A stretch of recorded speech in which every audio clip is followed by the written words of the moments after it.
Chapter 15. The Advancing Man. What I have said in the last chapter applies as well to the professional man and the wage earner as to the man who is engaged in mercantile business. No matter whether you are a physician, a teacher, or a clergyman, if you can give increase of life to others and make them sensible of the fact, they will be attracted to you, and you will get rich. The physician who holds the vision of himself as a great and successful healer, and who works toward the complete realization of that vision with faith and purpose, as described in the former chapters, will come into such close touch with the source of life that he will be phenomenally successful. Patients will come to him in throngs. No one has a greater opportunity to carry into effect the teaching of this book than the practitioner of medicine. It does not matter to which of the various schools he may belong, for the principle of healing is common to all of them, and may be reached by all alike. The advancing man in medicine, who holds to a clear mental image of himself as successful, and who obeys the laws of faith, purpose, and gratitude, will cure every curable case he undertakes, no matter what remedies he may use. In the field of religion, the world cries out for the clergyman who can teach his hearers the true science of abundant life. He who masters the details of the science of getting rich, together with allied sciences of being well, of being great, and of winning love, and who teaches these details from the pulpit, will never lack for a congregation.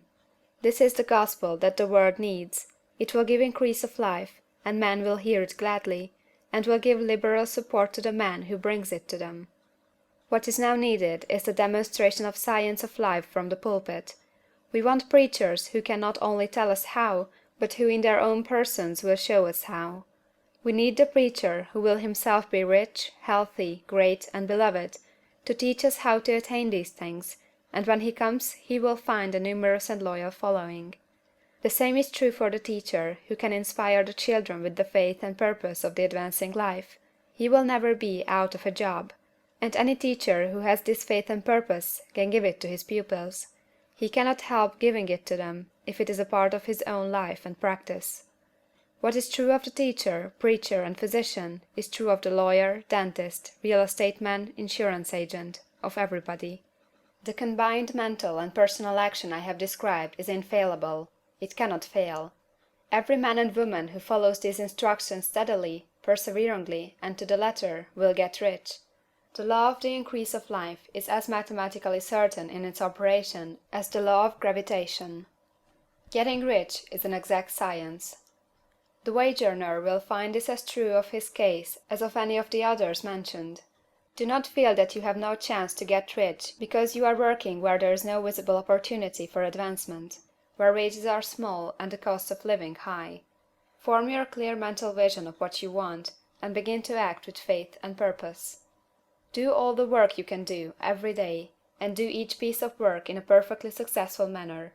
Put the power of success, and the purpose to get rich, into everything that you do. But do not do this merely with the idea of currying favor with your employer, in the hope that he, or those above you, will see your good work and advance you. It is not likely that they will do so. The man who is merely a good workman, filling his place to the very best of his ability, and satisfied with that, is valuable to his employer, and it is not to the employer's interest to promote him. He is worth more where he is. To secure advancement, something more is necessary than to be too large for your place.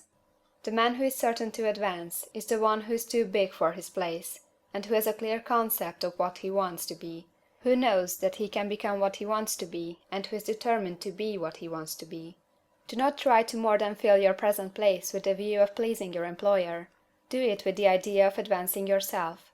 Hold the faith and purpose of increase during work hours, after work hours, and before work hours. Hold it in such a way that every person who comes in contact with you, whether foreman, fellow workman, or social acquaintance, will feel the power of purpose radiating from you, so that everyone will get the sense of advancement and increase from you. Men will be attracted to you, and if there is no possibility for advancement in your present job, you will very soon see an opportunity to take another job. There is a power which never fails to present opportunity to the advancing man who is moving in obedience to law. God cannot help helping you if you act in a certain way. He must do so in order to help himself. There is nothing in your circumstances or the industrial situation that can keep you down. If you cannot get rich working for the Steel Trust, you can get rich on a 10-acre farm, and if you begin to move in a certain way, you will certainly escape from the clutches of the Steel Trust and get on to the farm or wherever else you wish to be. If a few thousands of its employees would enter upon the certain way, the Steel Trust would soon be in a bad plight. It would have to give its workingmen more opportunity or to go out of business.